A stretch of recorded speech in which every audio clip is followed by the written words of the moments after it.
Okay, hi and welcome everyone. I am your host, Professor Tuck, coming to you from the high desert of Arizona. This is not this is a survival broadcast. This is not a performance. I'm not here to impress you. I'm not here to sell you survival. I'm here because I've survived and I still won't shut up. They buried the truth, but I lived it. If you're still listening, you are one of the few. Every day we dig into the systems breaking around us, and you're the people still willing to stand.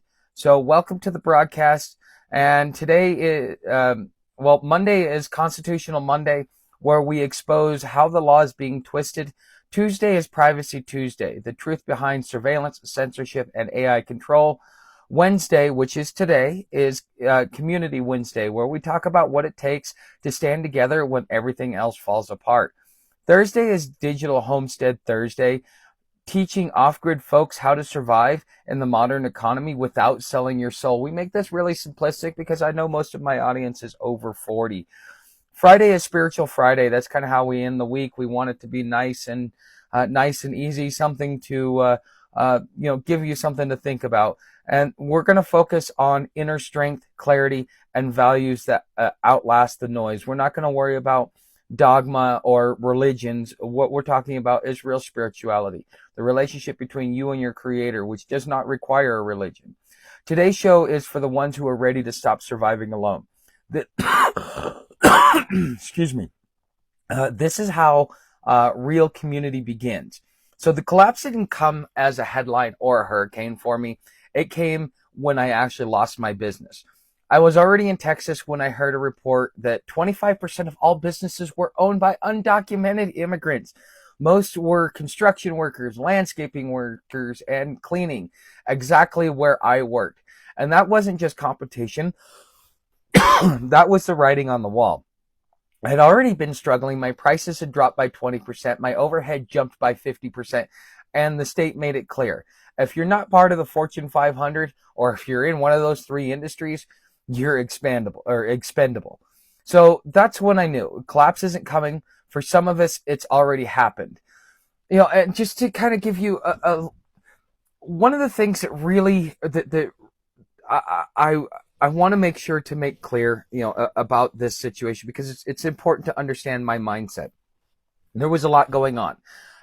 For me, when I got to Texas, man, you made a lot of money, but where most of the money goes to, so like that 50% overhead, if you want to take the freeway, the interstate was packed. I mean, rush hour traffic. We left an hour early. It would take us an hour to get to our first appointment. And because of how Dallas itself it was constantly growing, the construction couldn't keep up with the growth. So it was always lockdown traffic. So what I ended up having to do was pay for toll roads just to be able to get around.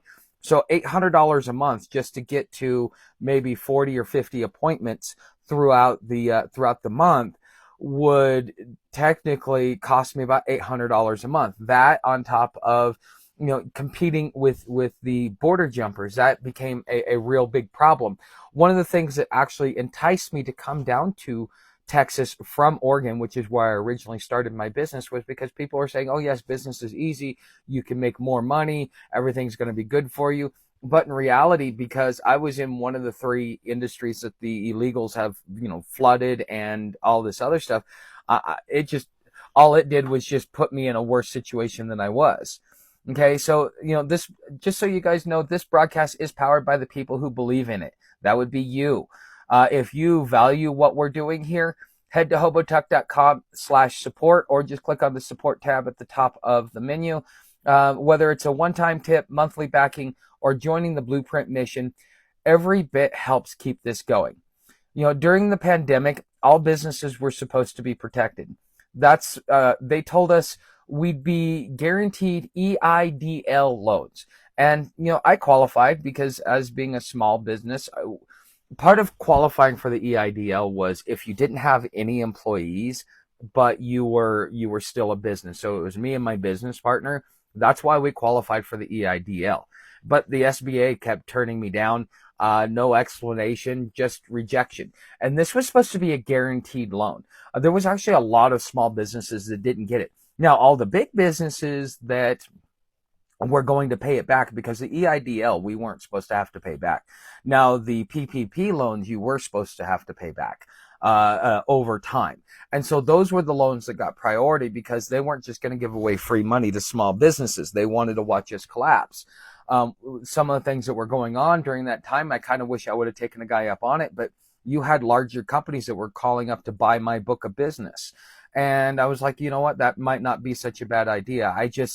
I don't know, when you have a business, it's kind of hard to let it go. But I was lucky. My parents did help me. They sent me one of their stimulus checks so I could cover my rent, even before mine arrived. That's the only reason why I made it through, because quite frankly, there was so much craziness that was going on that it was, it was something else. So I ended up making my way to Florida to save money while my business partner reopened our doors in Texas. I even tried to expand. I even leaned into Governor DeSantis' pro-business talk, thinking maybe Florida would be different. But I saw the writing on the wall. I was offered an automated floor scrubber. You guys have heard me talk about this, the kind that replaces workers. But it was priced for Fortune 500 companies. You needed at least $100,000. It wasn't built for guys like me. So I pivoted again, and I tried consulting on top of cleaning, joined networking groups, gave away free work, got glowing reviews, and still not one referral. That's when I knew this wasn't just hard, it was rigged. Because when you're a new business, one of the things, even though I was established, when you're expanding, or when you're new into a business networking group, they tend to treat you like it's your first day, even if you are established. And so therefore it becomes so much harder. Quite frankly, I wasted $1,000, and I didn't even make my money back. And that was something that they were promising me and telling me it was great and stuff like that. But you know what? I realized it was just nothing more than a good old boys club. Okay. While my parents were out of town, I got a call from my business partner, and he was away. He was on his way to a job. He was being shot at, and the police were involved. A helicopter even showed up. It was chaotic. But with everything going on at the Texas border at the time, it actually made weird sense, because we were getting flooded in the state of Texas. I was hearing reports. My best friend, who's my former business partner, has been fighting off the cartels. He's got 40 acres of land that his uncle bought him not too long ago. There's reasons behind it. I won't get into it, but his uncle bought him some land. He got 40 acres, but now the cartels that are coming up, and the different gangs that are coming up, he's having to fight them off. He's booby trapping his property. He knows the wildlife around there, and he sets up barriers, because most of these people, when they're coming on, they're not paying attention to what's going on around them. They're just kind of walking through thinking, oh yeah, I can just walk on, pull a gun on somebody and they'll just give me their property, not realizing that they've had to take mass casualties, and he's literally had to defend his property. This is why you guys hear me talk about homesteading sometimes, because when it comes to homesteading, a lot of people think, I'm going to defend my property. Yeah, that's great, but how much blood are you willing to have on your hands? And how much ammo do you have? How many bodies are you willing to bury before you say, you know what, this is enough. I've fought for it. This is just not a safe place. It's time to move on. And that's really, that's really the core of the story. But, even when survival becomes dangerous, and while my parents were out of town and all that other stuff, it was the pandemic did so much to destroy businesses. And that's really what I'm trying to show you here, is that with Biden and the border, businesses, especially small businesses in Texas, you ran the risk of things going on. One of my largest clients, they were getting sued by somebody. They even tried to throw me under the bus. And while I was talking to the lawyer and saying, like, look, no, this happened at 3:00 in the afternoon. We were done. We leave by like 9:00 in the morning, because we've got to leave before they're actually open. And because somebody slipped and fell, and we got blamed for it. It made, once I understood what the case, it made sense to what they were telling me, because they came at me and started bitching me out, telling me, hey, you guys need to start doing it. We had a customer slip. You guys need to da da da da da. And I'm like, okay, we've never even done it. Oh, well, we got you on camera. I'm like, okay, sure, I'll take your word for it. Turns out what they were trying to do is to get me to admit their fault so that they didn't have to take a claim on it. And these were people that I thought were really good people. That's what kind of sucks about it, because it took me a long time to develop a relationship with these guys, and then to have them do that was really bad. But when after him getting shot at, though, we basically had 2 weeks to shut down the business. We said, I said, you know what? It's been 2 weeks. Or we got to wait till the end of the month. I don't want to do refunds. I don't have the ability to do refunds. Um, just because of the amount. I mean, it took us 8 months to get back to work. And then like less than 6 months later, not even, no, about a year later, we end up closing. And, it took a lot. I was trying to not only expand, but there was a lot of other stuff that was going on. It's having to lose the business. It was the hardest decision I ever made, because technically I could have gone back. I could have saved it, but I saw the writing on the wall. Dude, it's to be a startup in the post-pandemic economy. It's probably going to be the hardest thing you'll ever do in your life. It is. It really is. Okay.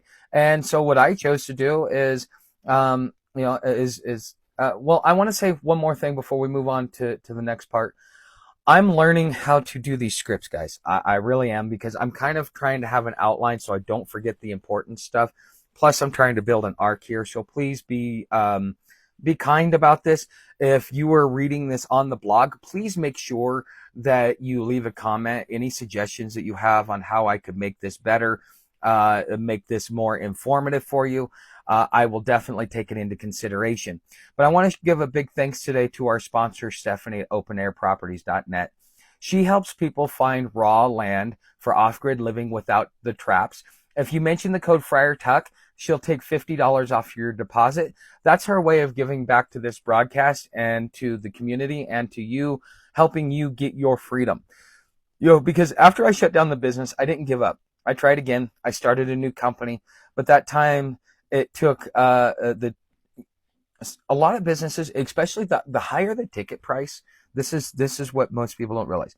The higher the ticket price, the longer it takes to get a client, because what you're trying to do is you're trying to go up the food chain versus dealing with the food chain down towards the bottom, because most people neglect the bottom and they all chase for the top.